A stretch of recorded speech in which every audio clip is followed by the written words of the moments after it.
Okay, everybody. So I just have a pretty short garage door maintenance question here for you guys, in the form of a video, because I know those will see more often than the community posts. Basically, I'm going to be doing some maintenance on these doors pretty soon, but there's just one thing I want to be sure of before I do.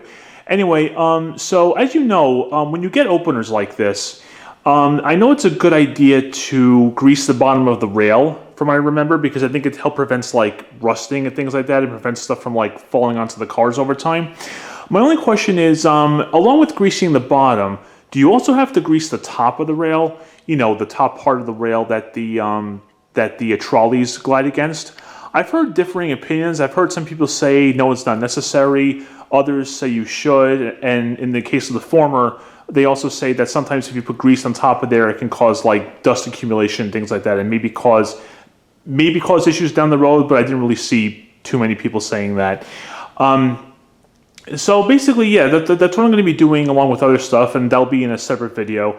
But I'm just curious to know that if I do grease the rails again, one, do I have to grease them again? And if I do, should I do just the bottom, or should I do both the bottom and the top? I'm really not sure, so I'd like to get your guys' opinions on that if possible. That would definitely be very helpful. And the other question I have regarding re-greasing things is, let me go ahead and move over to it. I'm pretty sure that angle's bad. Let me try over here. That looks better.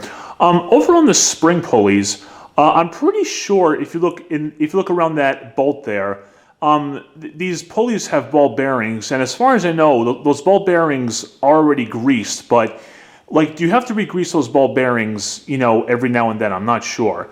Like, I know the stationary pulley over there and the one that's attached to the spring. I'm just curious to know if, along with the opener rails, if those spring pulleys need to be re-greased as well. And that's basically it. If you guys could just let me know on the video if I should do that or if I shouldn't worry about it. Just let me know if you guys could, and that'd be very helpful, all right? And that's basically it. Thanks for watching. Take care.